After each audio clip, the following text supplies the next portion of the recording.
Yeah.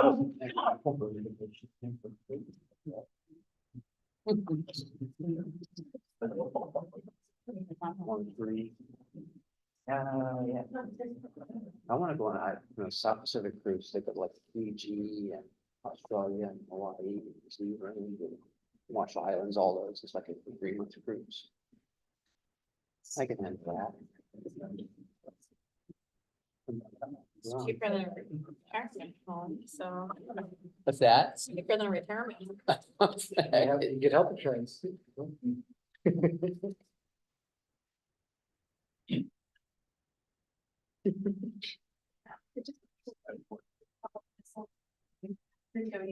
Say, where you going? I'm gonna check out Alpine for you. Yeah. She could say, I have you too.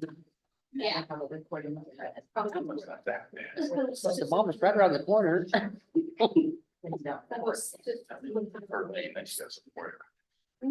Yeah, she was there for a short time. She broke her hip. Yeah, it was pretty over there. Not her hip, knee. That problem.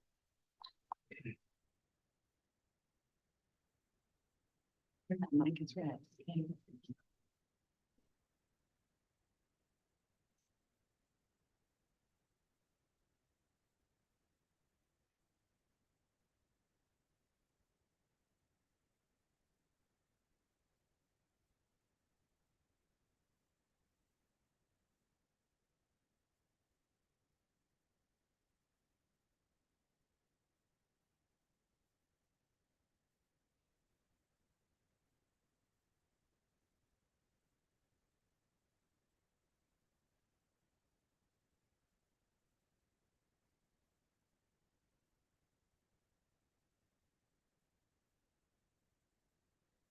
You're looking good.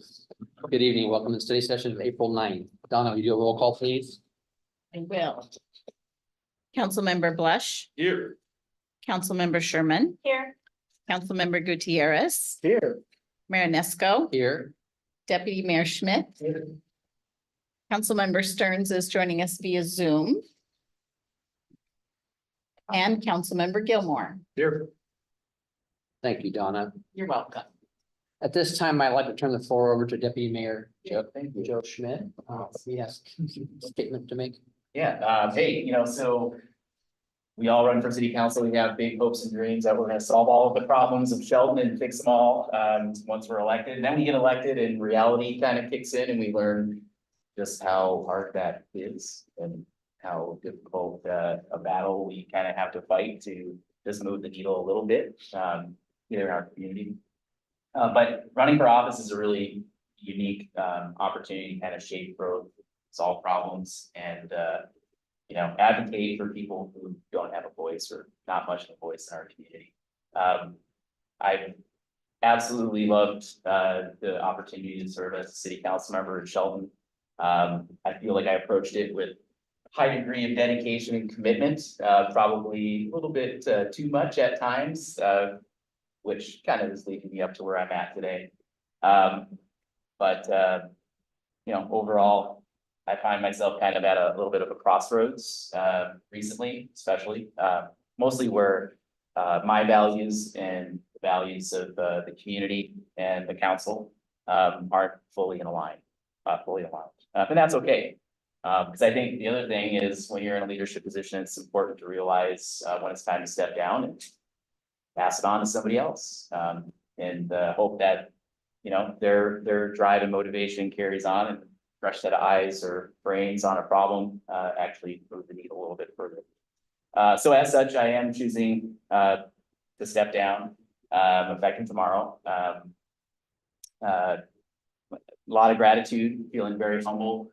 I'll also say the decision to step down, I'd like to get some personal time back. The balance between full-time job and full-time council job, I'll say, was tough, especially the last couple of years. It's been really tough, especially with some of the community divisiveness and challenges just nationally, globally. It's just been really difficult. And honestly, too, kind of with that, strategic.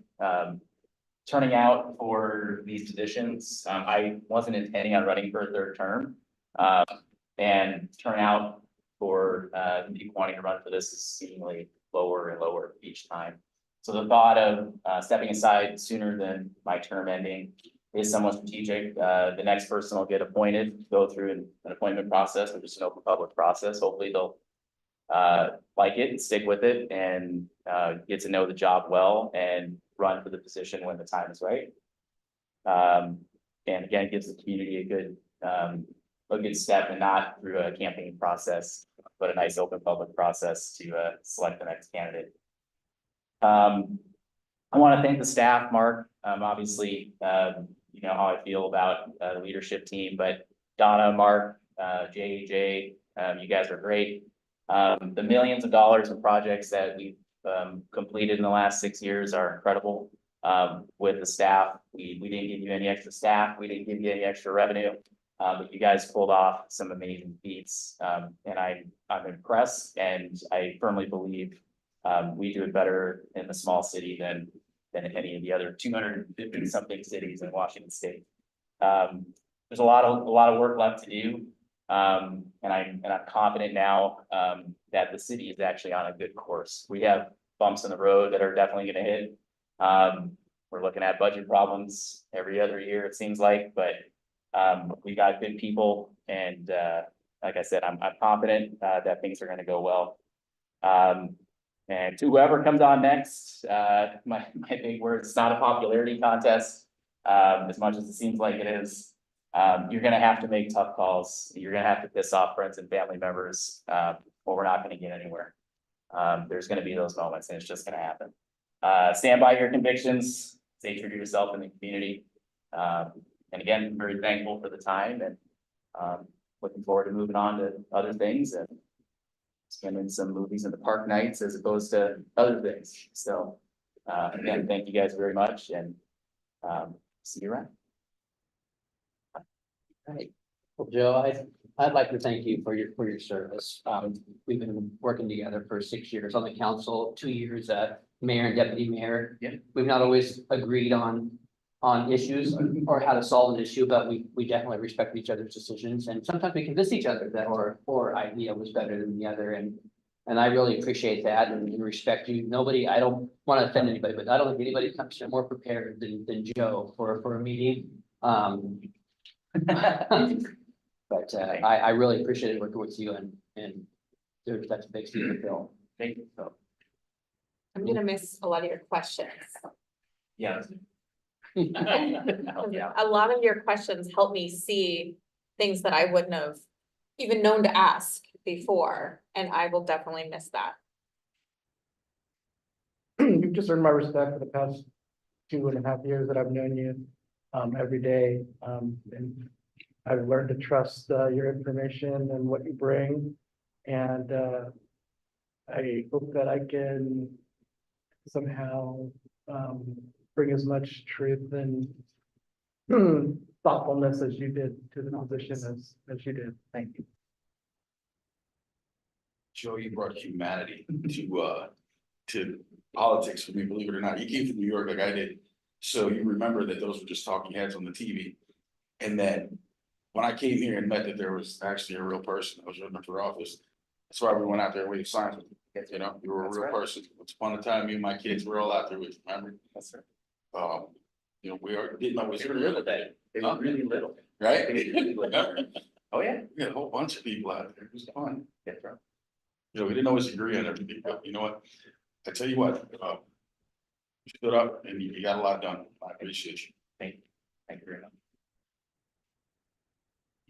Anybody else?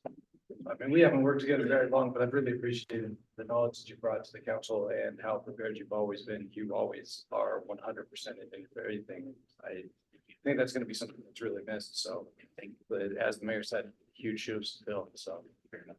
Thanks, Tom. Yeah, you know, on behalf of staff, I'll speak. It's a change. We're used to, I'm used to change a lot around here. Yeah, Spending so much time here.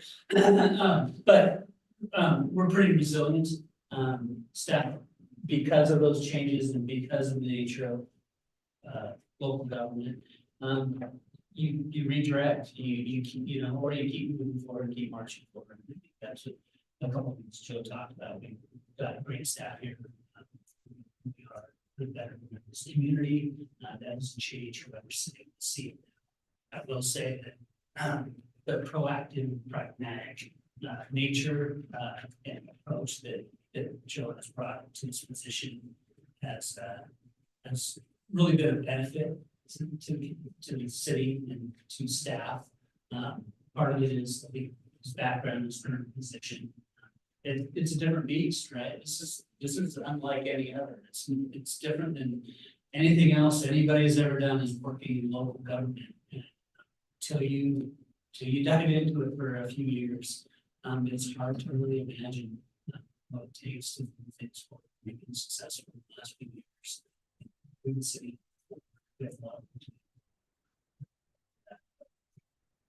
That is the foundation. Set. Skills. Anyone else have any more comments? Again, thank you, Joe, for your 6+ years of service, and I'll see you tomorrow for coffee. And everybody listen to Darris Joe, it's his birthday tomorrow. Oh, thanks. Do we want to sing to him or just tell him happy birthday? Happy birthday. Kept that secret for a little while. I'm gonna awkwardly step off now. Enjoy the rest of your meeting and see you. Yeah. You can excuse the absence. I showed up. Take care. Thanks. See you later. See you. All right. Our first study item is request for information regarding the development of permanent supportive housing. City Manager Mark Ziegler has details. Here. I hope so. You're the only one here. Exactly.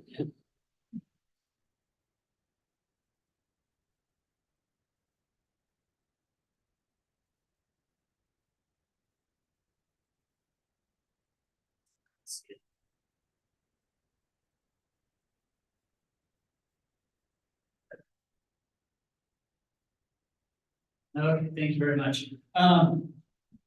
So the first item tonight is a request for information that has been drafted by Mason County in cooperation with city staff. So this is really born out of an interlocal agreement from 2019 that the city entered into with Mason County to collaborate on efforts to increase affordable housing in our community. So that was it really started with some funding opportunities through House Bill 1406, which was the collection or redirection of some existing sales tax revenues to local jurisdictions. It was about $18,000 a year is what was anticipated to be generated in 2019 for the city. The county had their opportunity to collect too, and so at that point, particularly with the Housing and Behavioral Health Board and Mason County Health being able to contribute funds to address homelessness and housing more efficiently than the city has set up, particularly that without any staff dedicated.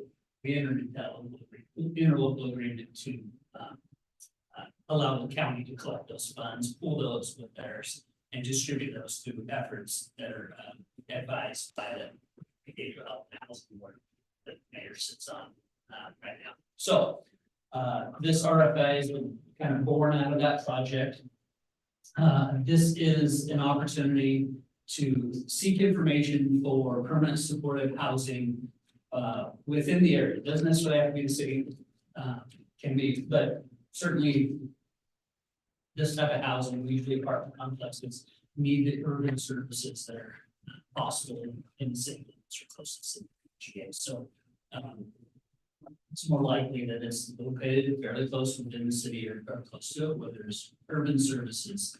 The first step of this RFI is seeking information from providers that would be able to implement or have a plan to implement a permanent supportive housing project up to 40 units, again, somewhere within city or growth area, close proximity. But after that, it's pretty open. What would you need to come and provide that service in the community?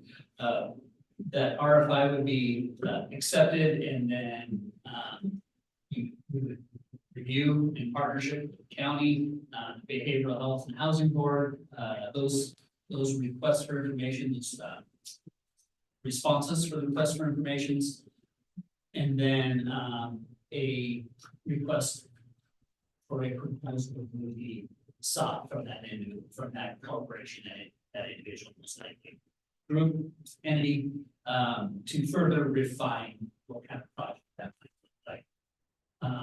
There has been, priorities established by the Behavioral Health Advisory Board and a homeless response system, which is one, no families with minor children. No young adult transitional age youth 18 to 21 sleep outside. Hopefully, we're making progress with Shelton Youth Connection, with their units down here on Second Street, and then no seniors sleep outside. We'll see the incentives next. This is kind of where it gets more participatory and broad and more specific on what can be provided local community to incentivize these types of projects. What kind of funds would be required to be allocated to this type of project? Can we reduce some of our zoning code requirements? Maybe it's lot coverage, maybe it's parking requirements. A lot of these facilities don't have a lot of vehicles, right? Associated with a lot of people don't have cars, particularly if they're not, if they don't have housing, a lot of them don't have vehicles. What kind of connection fees to utilities, permit fees, or impact fees might be associated? The city has the ability to waive some of those or reduce those in certain circumstances for affordable housing. In some instances, those might need to be offset by general fund dollars. So we certainly have to look at that. Expedited permit processes are also really important. If somebody wants to invest in a project like this, they need to know that the permits are going to be available to them in certain timeframes. They can start construction. They don't see that, you know, that inflationary increase down, right? Obviously, there's land use and zoning issues. Our current neighborhood residential zone allows these multifamily units with a planned unit development designation or land use process. In certain instances, a conditional use process might be required. Those would take some code changes to amend. Be nice to see kind of what some of these providers are looking at, what they're doing in other communities, what they would recommend they would do here in our communities, kind of give us some more information on how we might be able to accommodate that through our own code, whether it's zoning. Again, permitting, environmental impacts, those relevant to the SEPA process. You can't waive that environmental process that the state requires us to go through. So that would be required in every instance. Because this RFI is essentially incorporated in the interlocal agreement, that agreement is already in place. What I would basically inform or ask the council is that we move forward with Mason County developing this RFI further for publication. There's some dates in here in early 2024, January, February, March 24, release of the request for proposal. Obviously we updated, but since we have the ILA in place, we have representation on the Behavioral Health and Housing Board. I think to work through this process, I think that we're already established. And if you have any questions at this point or comments, we can certainly add those to discussions with Mason County staff to further refine this RFI, hopefully getting this published out to providers and see what kind of opportunities are in this community. Any questions? Comments or questions? Certainly will. What's the definition of supportive housing? There's an element of case management. And this is really just, we're going out looking for information. This is not, we're not got this big plan. We're just seeing what's out there. What can somebody bring to us, Shelton, for affordable housing, supportive housing? It doesn't bind the city Yeah. in any way through this RFI Yeah. process. Yeah, to be clear, that's a great. Ju- point. We're not bound with Yeah. the information. You might not get a response to refine our RFI and go through a different process. If the respondents get back to us in the RFI process, that we really need property, we need 5 or 10 acres within an urban environment that have utilities at their doorstep before, you know, we even consider bringing a facility like this to the community. Great, We come back to the council, we look at options, we work with Mason County, where our property is available, what kind of utility services available, what kind of funding is available. Do we need to seek grant funds? Does the county has some funds already available to them? What kind of partnerships can be developed with these potential providers? I think it just gets us kind of off the ground, because we've never done this before. Frankly, it's ground territory. So how does this information get out to potential? I don't know, organizations? Yeah, so Mason County, through the Department of Health, their housing staff have contacts with these organizations. We reached out to other communities that have that may have information regionally for organizations. There's Interfaith Works and Catholic Community Services and Lehigh. Organizations like that that are well known in the community in the region that certainly would be most likely to come here. You're probably not recruiting somebody from outside of Western Washington, so those organizations will be sought out specifically and targeted with the RFI. Yeah, Mark and I had a meeting with Peninsula That's Alliance. that does affordable housing projects, and they're interested in coming to Mason County as well. Maybe they might be interested in this RFI and responding to this RFI as well, so. So you send them an email or a letter, or how does that exactly work?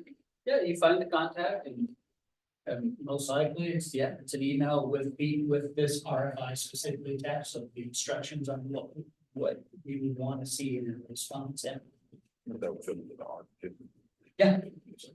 Absolutely. They definitely have some money for it too, and they know where to get the rest of it. Yeah, they're not called the ARC anymore. That's where they combine with Peninsula. Oh, is that what that is? Yeah. So the Peninsula Alliance. Okay, yeah, no idea.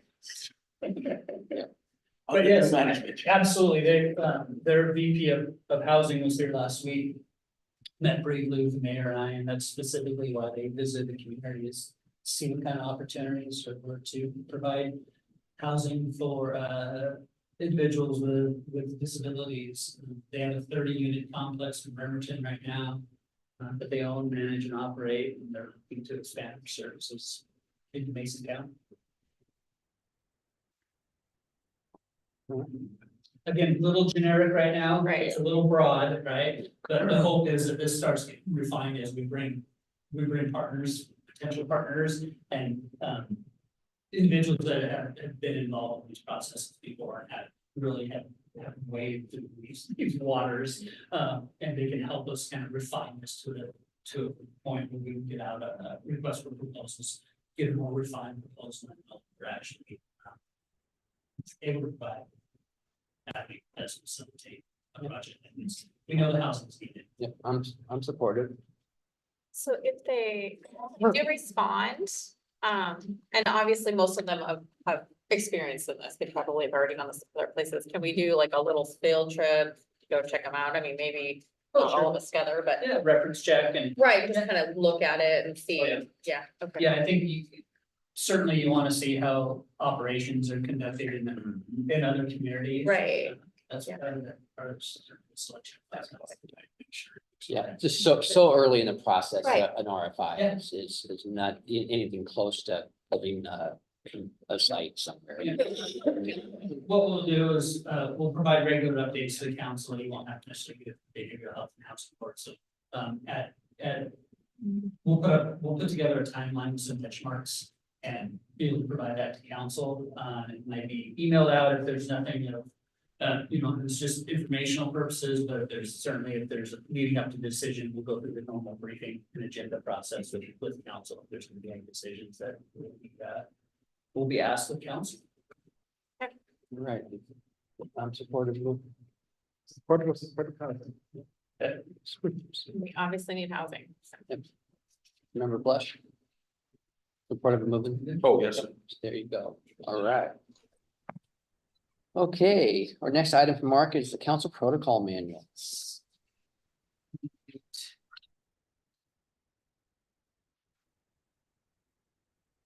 So as a result of the council retreat a couple weeks ago, received great feedback on some items within the protocol manual. I made some edits and just want to go through those with you tonight, to make sure we're going down the right path. Some of them are, just text amendments, some are certainly more involved. On page 6, I'll just show it here, the oath of office. We had a different oath of office within the protocol manual that was being used most recently, so we're updating that to the current practice. I don't.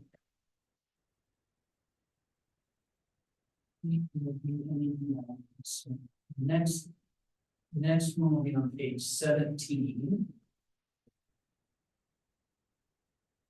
As I scroll through here, everybody's gonna get dizzy. Watching mine.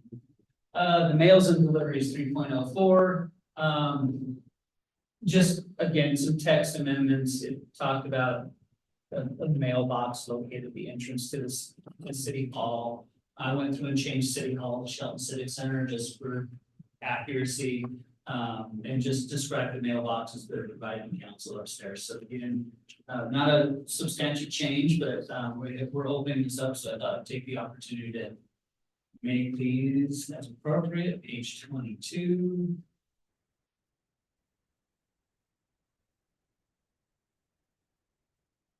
Proclamations, as I was doing some research with other communities, and in the past, we've had some questions about how proclamations came to the council. Some other communities actually have a formal application process where a member of the community can fill out an application, request a proclamation to be added to the agenda. So we consider the agenda. Again, proclamations are eventually ceremonial, not necessarily statements to the council.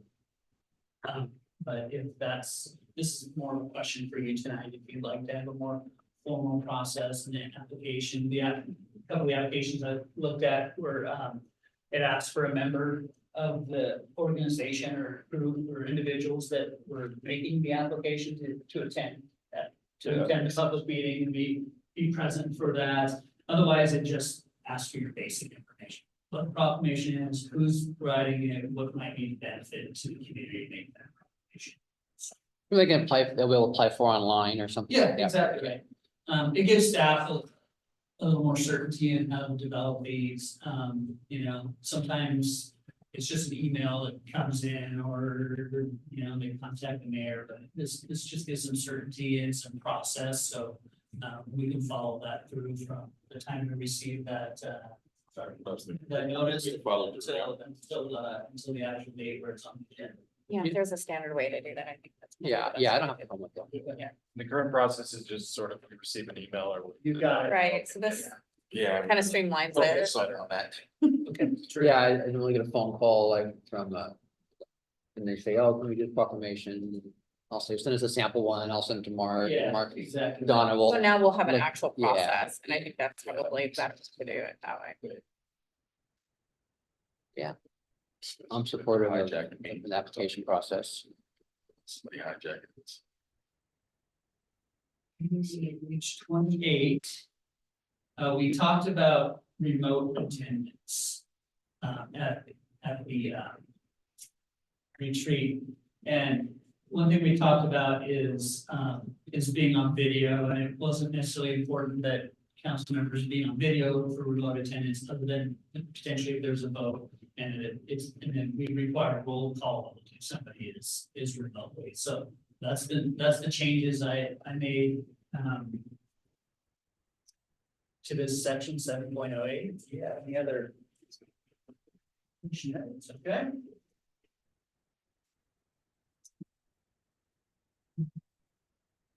And page 29, there's again some text edits from City Hall Civic Center. Page 31 would be the next page of edits. Development of the agenda. This is where I've spent some more time on city policy as well as this protocol manual. We had what was referred to as the 3-touch rule that wasn't referenced in the protocol manual. So our 3-touch rule was the council would see an agenda item essentially 3 times. Unless it's about the description of consent agenda items in the protocol manual. That is allowed through a for the policy allowed through briefings, with council, the looking ahead agenda, so that's the first time you see it, the second time would be business agenda, third time would be the action agenda, so those are the three touches, if you will. We talked a little bit about, it can be onerous sometimes with rotating art galleries or approving a grant agreement that we've already had council approve to apply for and such items as that. Yeah, exactly, things that were already budgeted. So I wanted to reference a policy, this policy 100-10, probably change the rule from three-touch rule because that wouldn't always be in place. So most likely, it'd be a council agenda and council agenda briefings and reports would be the title of the policy and procedure. We'd reference that. A lot of it stays the same, other than, if you'll go to consent agenda, I'm gonna skip if you don't mind. Page 33, you see this highlighted portion. So page 33 outlines the matters that would be most likely to be on the consent agenda. You already see treasurer's report, vouchers. Very rarely have you seen resolutions or ordinance. We wouldn't do ordinances on the consent agenda. Those take a public hearing and then final approval. Final acceptance of public works projects, that these were all included in the existing protocol manual. What I have added after our retreat was procurement of equipment, supplies and materials authorized in the annual budget. So if the annual budget is approved and that authorizes staff to make that purchase, I would recommend that item goes onto the consent agenda. Consent agenda you would receive a briefing packet, much like you do now with the business and action agenda items. And with any item on the consent agenda, a council member could choose to remove it from the consent agenda for further consideration or public information to the action agenda on that same meeting. And then she ran acceptance, council's previously authorized, so that's there as well. Open for discussion on that. I know it can be a little bit of a change, but it certainly can be an efficiency for staff and our council meetings. So our touch would, we have a touch either with you in briefing or study session would be a touch. You can still see it on the looking ahead. Yeah. Okay. And then it would go to a business item The business side. and then it would go to consent. And So, and we're gonna allow public comment on the business item.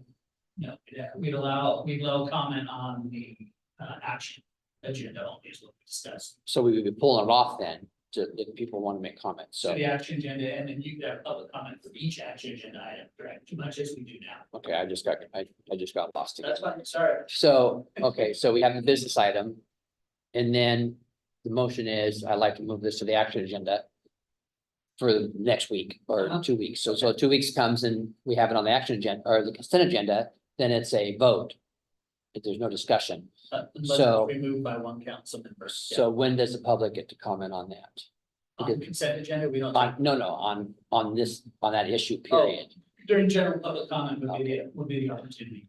Aren't all of these items also already covered because it's either a grant that we've agreed to apply for so the public could comment then, or a budget item that we've agreed to pay for so that they could comment then, right? They've essentially been approved by council already. Yeah. Yeah, that's the intent, right? We've already gone through a process for approval and public comment at that point. It is. I'll give you, for example, well, not a perfect example, but the last couple of weeks, we've approved several grants. The $1.8 million for the Ingleside Reservoir project, the 3.6 million for Valley North. The number is escaped me. Joe was here, he It's was. over, yeah, it's over 3 million. So we've approved those grant applications. Yeah. Right, and then we've gone to make those monies real, it takes us a month. And we're getting the state hounding us to sign the contract documents, sign the grant documents, make these things real. Staff can hire the consultants as we put these projects, in motion. And if you've already approved that grant, for the $1.8 million reservoir, project, that would go to the consent agenda for approval by council. If council want to discuss that further, you would move it to the action agenda that night, so we could still move it through the process and get approval. And You don't skip the business agenda. pardon me? It would skip the business agenda. Correct, yes. Again, this is your process. I'm certainly, we're certainly willing to, you know, move it as forward as you. Funding As you as we say. need, but the funding come in as we need it, as we can get it. Yeah, You know? I just want to make sure the public still has an opportunity to speak on anything that we're talking about. Yeah. So they come in, they got their 3 minutes and then they want to talk about.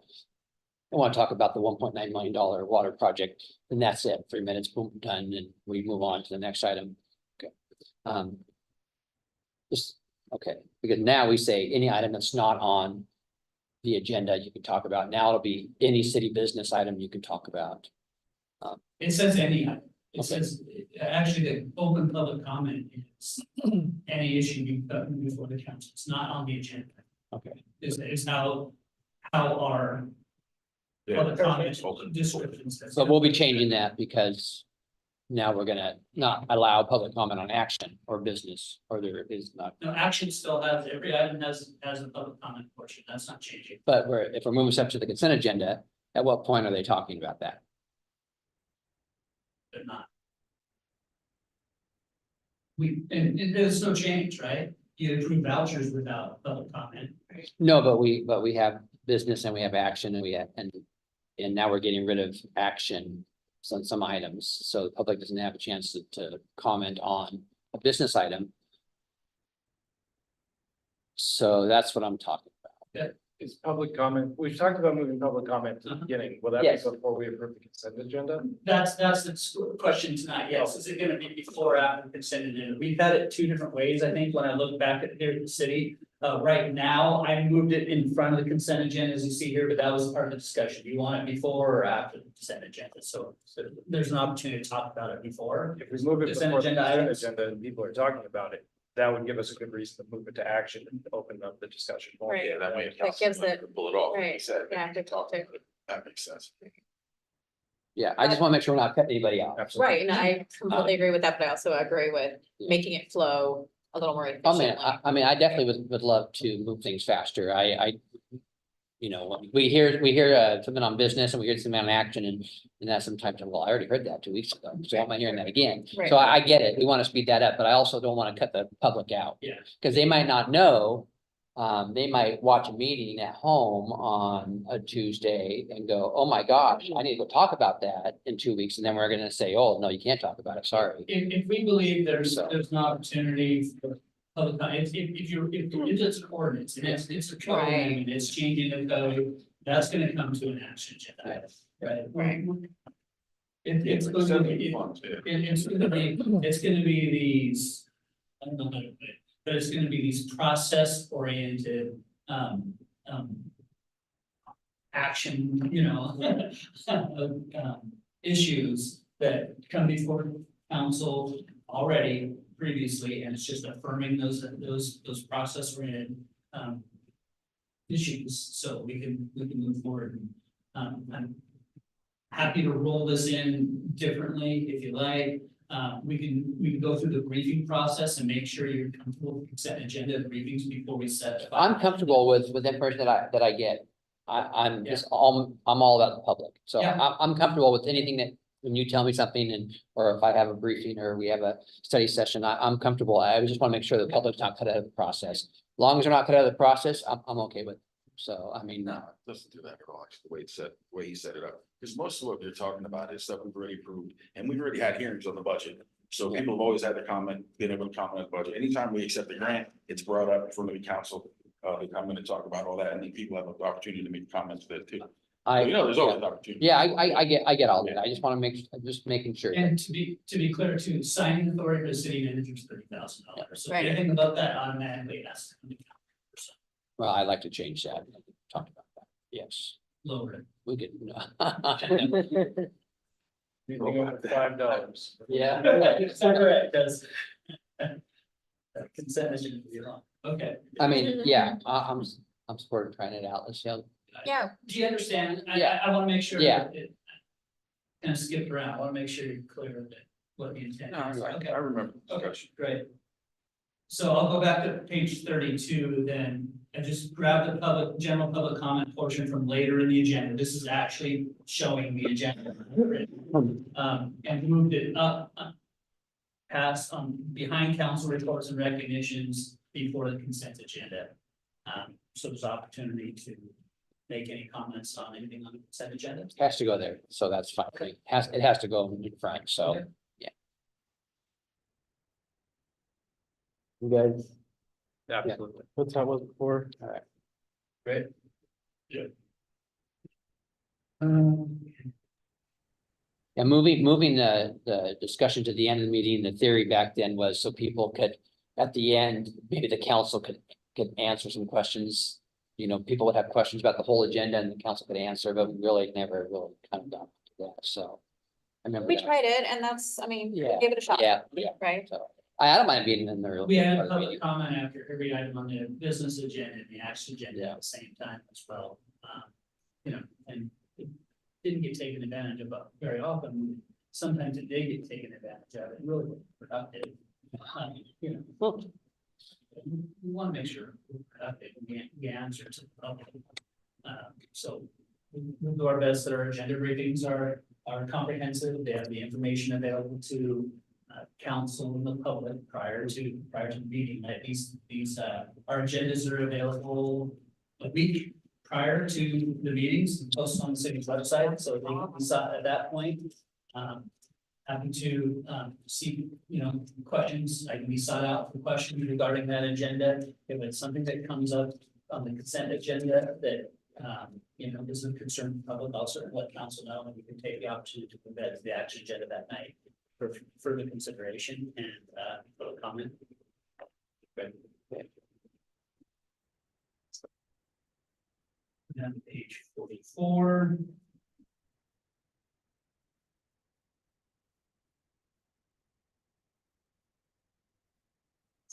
This is in reference to vacancy. Well, first of all, 12.01, you don't have a mailbox key. I don't know when a council member would have had a mailbox key, but and I added, we're going to photo identification here before long, so you'll have those. I want those back, so you know, run around after your term, you know, impersonating a council member. I mean, the business card, I just started thinking everything would be issued to council members. Frankly, I don't think we care. But it's in there. So, the next portion, 1202, is specific to filling council vacancy. That's timely, as we've been speaking about Councilmember Schmidt's departure and resignation. So going through this part that we didn't necessarily go through at the retreat, thought that there's an opportunity to clean up some of the language, clarify this, bring it maybe into modern times, as well as identify some opportunities. So part of the, let me talk about the process here. So I'll talk about this. This will kind of morph into the next agenda item too. So forgive me if I'm moving back and forth. But it talks about the application process and where we place those. Frankly, in today's digital age, I don't know if we need to post them at the library or the school district or the Chamber of Commerce. So these organizations will make sure they have that information available to them. But not necessarily a hard copy to sit on the top of their counter, right? They'll be able to have a link to the city's website for all the information here. So I just thought that was worth clarifying, because if we did leave that in there, certainly staff would go through those efforts to place those, you know, at those locations, because this is the council protocol manual, we follow that every instance possible. I'll go back down to B in voting. I thought this just needed a little, be a little more robust and talk about the voting process. So you'll see A was the item that was existing. This just describes the process a little more succinctly, and it's a process we followed in the past back in 2020. Mayor Rogers, yeah. Resigned, and we filled that spot, so we basically followed this process already, it's just putting in writing. the protocol. So again, at the council meeting, and I'll go through this here in a second, the mayor would ask for nominations. Nominations are placed by a motion. Second, majority vote of the council members will deliberate on matters such as the criteria for selection and nominate group of candidates. The mayor would then poll the council members that they're prepared to vote. Take place in another shoot. Council candidate. If more than one candidate, a vote must be taken for each candidate to vote. City clerk will record the votes, in the meeting minutes. Selection of the candidate to fill vacancy is made by a majority vote. Remaining 6 of the council members. If there is no majority vote, the council may postpone those elections. Previously, we've gone to another vote. So we did have a majority. So at what point, I mean, we're gonna get applications in advance. You know, whether we Yeah. have 2 or 10. Yeah. We're gonna go through those and then. And then we're gonna go into like an executive session and discuss those. Let me talk about the process here. Okay. Yeah, that's next. Sorry, it's Okay. kind of got, yeah. Okay. I'll talk about the process leading up to the interview next. Okay. If you don't mind. So the term, again, I'll talk about that next, but the term essentially fulfilled most of the term of the council membership. The difference is, at the election in 2025, the candidate that's elected at that office, once the election is certified, they would take their term of office. And usually it's November, about 3 weeks after the election. So the person appointed would actually vacate that seat before the end of the year. That's for RCW. And if you don't appoint a qualified person to fill the vacancy within 90 days of the vacancy, the county commissioners will appoint a person to fill the vacancy. Interesting. So, I guess any more comments on protocol, I can move a little more specifically into the selection of vacancy. We're gonna move on. Yeah. Okay. Thank you so much. That certainly helps staff as well, having that protocol manual, be more specific, allows council and staff, the certainty of processes. Well, and if somebody asks, it's right there. Yeah.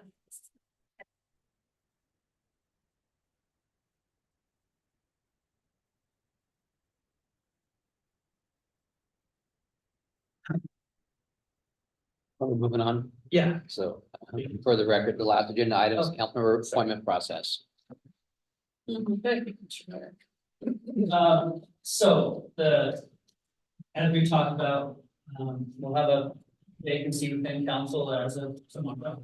Councilman Schmidt, as I said, RCW 42-12-010 outlines that the council has 90 days to appoint a replacement over the county commission, and fill that vacancy. The term is through the 2025 general election certification. So appointment, whatever date that may be, that person fills through the certification of that general election 25. So I think it's May when you declare, right, for candidacy, file for candidacy. Whoever's successful for that seat in that election 25, which is when Councilmember Schmidt's term would be out, would take that seat upon certification, and then the candidate somewhere in there, yeah. And then that candidate would, that the appointed candidate would vacate that seat if they're not the elected person, right? One that could be. Yeah. So again, for RCW, the council appoints the individual that would fill the seat. The protocol manual indicates that the staff will develop a display advertisement in the local paper. So not a legal ad, but a display advertisement that would have the specific information on council member seat available, how to apply, and candidacy requirements essentially. And then a link to an application that would be available on the city's website. Staff have developed a draft application that I'll show you here in a second, so. It will essentially, garner the information that you might feel, beneficial in, developing a list of applicants to interview for this process. The council will then conduct interviews in an open public meeting. After those interviews, the council may go into executive session to consider qualifications of those candidates, but not necessarily deliberate on those candidates. That has to be in a meeting. And then, as I mentioned in protocol, council at that public meeting. I've got a proposed schedule on the right-hand side of this, so it's a pretty quick timeline to those position. April 15th, we would release information to the press, make everything available on the city's website for applying for the seat. The display advertisements will run in the Shelton County Journal on April 18th and 25th. With a May 3rd application deadline. That deadline will be 1 p.m. because our front doors close at 1, and if somebody wanted to bring in a hard copy, we want to make sure that we're able to obtain those. May 14th, it is a regularly scheduled study session. I'm proposing to schedule a special council meeting for 14th for that interviews. And then May 21st will be swearing in. The application process, I guess I'd like some feedback from you there. What we did in the past is we scheduled about 30 minutes for interviews. If we get 20 applications, we have to consider how to go through that process. So review by the council of the applications to kind of narrow down applicants to a reasonable number that would be interviewed, and what kind of process that looks like. Is that a majority process as well? We establish a subcommittee. Open to it might be a new point, you might get, less than 10 applications, and then we can do that 5 hours. One evening. Yeah, I'm not interested in a subcommittee because I think that would allow 3 members to decide who we're gonna pick. No, So I'm not interested in a subcommittee. I think that should, all 7 of us should make that decision. But it does sound like we're gonna need to have something here in the middle. If we have 20 applications, we gotta play it by ear, I guess, but I think somewhere in the middle, we're gonna have to have another executive session of some kind to weed down the 20, if there was 20. If there's 2 or 3, then maybe not, but if there's 20, then we're gonna probably need to weed them down before. Or you have multiple days you have interviews. Yeah, right. yeah, Are we Yeah. able to discuss in advance in executive session? Could we just tag on an executive session to the end of the May 7th meeting? that's what I'm thinking, if it's large, Yeah. if it's a large turnout. Do you have an idea of what that threshold might be? Like I said, I think we went through 6 interviews in 2020. I think And it's more scheduled than a half an hour. 10 is a lot. Yeah, it was a long night. I'd say any more than 5 would probably we'd wanna. Break it up. Our application, I'll show you in a minute, is a little more robust and has some more questions in it that may have been asked at the previous interviews. So there's more information being bring from these applicants if that's agreeable to the council as well. So Yeah, also, I think that 30 minutes is a lot also for an interview. I don't think we need 30 minutes per person. If out here in public, I think, we're gonna have an application. Hopefully an upgraded in-depth application. We haven't looked at it yet. And then maybe have 10-minute interviews, 15-minute interviews, rather than 30 minutes is a long time to be having somebody sit right there. Well, Alright, yeah. Yeah, I think it's a long time. May 7th, you don't get the applications well in advance. I mean, we can get those to you, we can get, if they're due by 1 p.m., we can give them to you by the end of the day. Does that give you enough time? Honestly, She's checking her schedule, make sure she's not on vacation. Certainly by Monday the sixth, for sure. Pardon me? Certainly by Monday the sixth, Does for that sure. give you enough time if we had to take some time on the setup to review those applications and Yeah, I think so. okay. We all have, Okay. And then the one thing I can't say explicitly, I don't think that's done in an executive session. I think that's in a public meeting. I'll double check that as well. That might be open deliberation as far as the selection of the candidates to interview. But I'll double check that.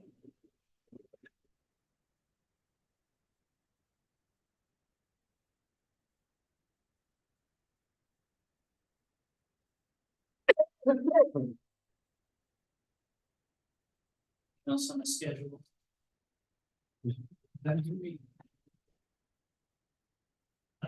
Here is a copy of the application that's been developed.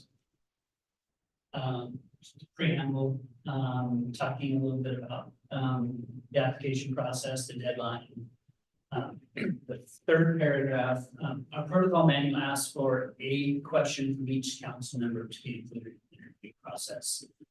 So again, that'd be 6 questions if we add 1 from each council member.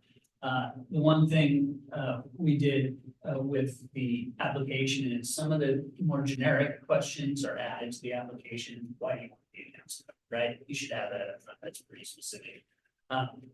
But the opportunity to ask questions that are specific, to the council's role, their policy, their budget. How would you approach, pavement preservation programs, infrastructure projects, public safety, economic development? Those are just kind of topics that I think are important to maybe vet out through that interview process, as you'll see there. Open Public Meetings Act, Public Records Act, as you know, you've been through the training with our city attorney or our specific and great source or liability risk to the city, so it's important those are followed. I'm not so sure that anybody from the general public will have a lot of knowledge of those coming in. It's our job to train new council members. But those are just some of, general topics I think would be interesting to address with applicants. As we go down, the typical name, mailing address, length of time, current address. If you look at your current address list here, please list address, state how long you lived in those residences. The residency requirement is specific. It is 1 year residency in the city limits and a registered voter. So those are residency requirements for the council position. So if somebody, moved within the city, they can certainly list those addresses so that can be verified. Contact information. One thing I want to make clear at the beginning of this, or right here, this document would become public record once it's submitted to the city, so it's discoverable to the general public. So we made that clear in disclaimer that if you don't want that's some of that specific information, that you certainly find another alternative or ask staff for guidance. Employment history, any volunteer experience. Again, registered voter, continues to reside in the city limits. Convicted of anything like a traffic violation, traffic infraction, sorry. Couple of questions on what might be conflicts of interest to your spouse or any financial interest in. Officer which does business with the city of Shilton, make sure there's some conflicts of interest generated. Appointments. There's the general questions. Why are you interested in serving in this position? What you feel is the primary responsibility of the council member? have you ever attended a council meeting, the Charlotte City Council? Yes, no, if yes, give an estimate of how many meetings you've attended in the past year. Asking about, your attendance and making sure that individuals are clear that there's a requirement to regularly, attend meetings and the date and when they're, when they're held on Tuesday evenings. Just confirming that this process is clear on what the commitment to be, and some references, and that wraps up the application. So.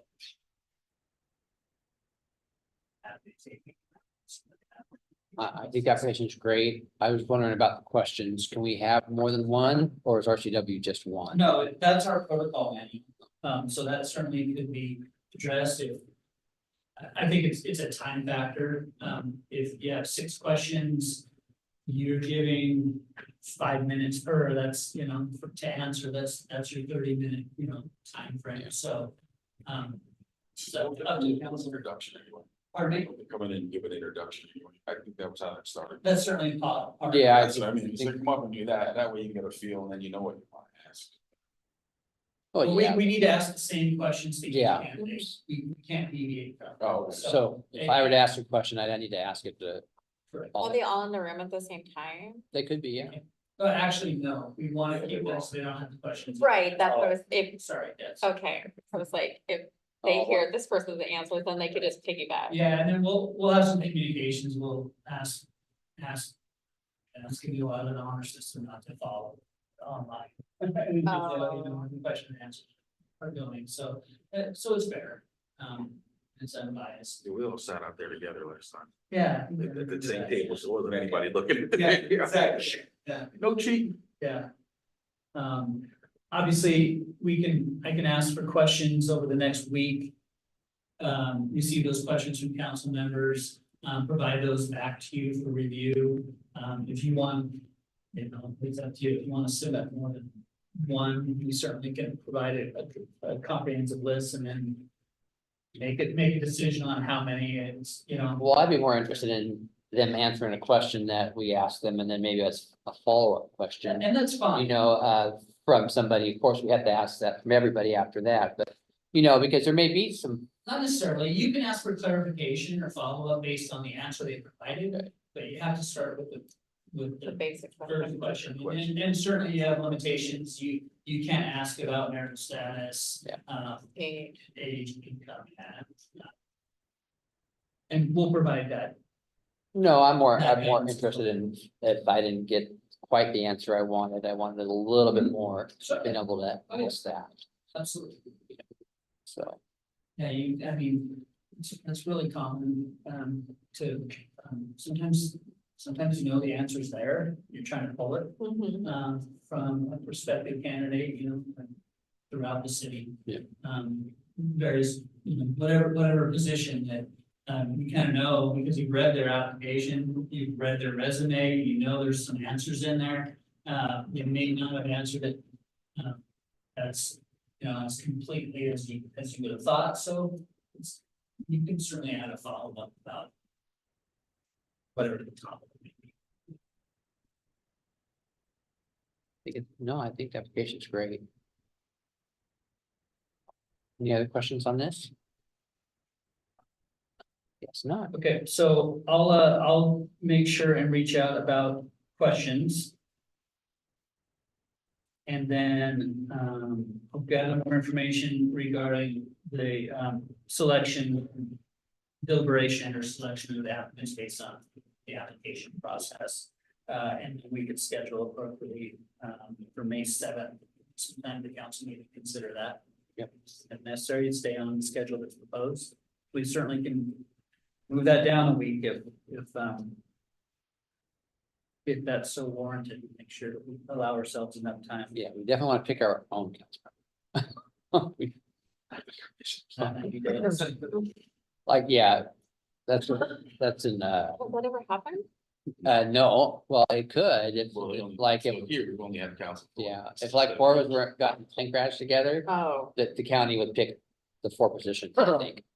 That's Uh, pretty You get a degree and they lagged on for 89 days and that they would decide for us, right? So. Or if there was no one. Yeah, we're not gonna do that. Hopefully that's not the Yeah. case. All right. Nailed.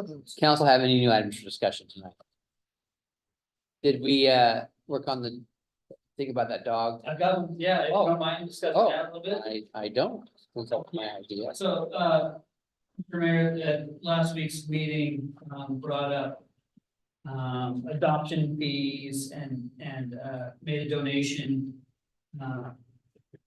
to help maybe encourage some adoptions at the animal shelter. I'll go over the existing fees and tell you what Director Hill and we have come up with and talked to the mayor about. So our existing adoption fees are puppies that are dogs that are under 1 year of age are $500. Adolescent dogs from 1 to 2 years old are $350. Small dogs that are adults over that 2 years of age, and under 21 pounds are $300, and other adult dogs are $100. So what we proposed is that a $100 reduction of the adoption fee for the first 10 dogs, regardless of these fees. So if it was one of the other dogs over 2 years old and over 21 pounds, that would be a free adoption essentially. That'd be $100, you know, But they're thinking of license. reduced from license, yeah, Right. exactly right. Yeah. Small dogs from 300 to 200, the adolescent dogs from 350 to 250, and then the puppies from 5 to 4. So that would apply essentially over the next 10 adoptions. Over 10, okay. Regardless, yeah, so the $100 per adoption, that would apply for the next 10 adoptions, hopefully, find individuals in a good match that, take home a dog from the city shelter. Are we advertising that? How We are would advertise it, absolutely. And if this worked, maybe we'd look at our dog fees a little bit again here in the near future. Yeah. If this actually works. Yeah. I'm just concerned that. Like, if you're just giving them a dog, are they gonna wind up not being able to afford vet fees and dog food and those types of things? So that's my only concern. I'm definitely not saying no. I'm just, a little worried about that. Certainly a concern Yeah. of staff too, Yeah. that's why we were looking at the reduction across the board. Right, no, I get that. The dogs that are the least likely to be adopted are the larger adult dogs. That's true. They're just, so, when we were talking about it today, we thought that, that would be the greatest benefit, especially to the shelter. I liken it to if you wait to afford to have kids, you never have any, right? So, I mean, people will, people make things work, so yeah. Yeah, yes, absolutely. I do think that the fence requirement is kind of, All that. oh, sorry. Yeah. I got tunnel vision. I do think the fence requirement, even if it's the honor system, should be in there because even if we're not even involved in reducing anything, I think that people should have Should have an fence. application. Because dogs shouldn't be on a chain and, Yeah. they should be able to run. Yeah. So, I mean, I haven't had a dog in a long time, but I had one for 15.5 years, so. There are plenty borrow. And certainly if that happens, we can perform investigations with animal control if there's a dog chained up for a long period of time. It's not a healthy situation for that animal. We can investigate that. All right. Does that sound reasonable? At this point, we don't have to bring a fee schedule amendment to the council. What we do with donations that apply to something like recreation programs or fees, those are just applied to offset the actual fee that the individual pays. If the individual came in and wanted to adopt a dog, they would just be quoted the reduced fee. They didn't pay that, we'd apply the donation to that fee, so it would offset back to the fee at that point. Once the donations are, the total donations expire by those adoptions. Programs then. Well, I hope this helps. Everybody like that option? Sure, it's a good shot. Try it out. Right. Okay, does the council have any more new items for discussion? No, all right, then this meeting this study session is adjourned at 7:07 PM. Morning stopped.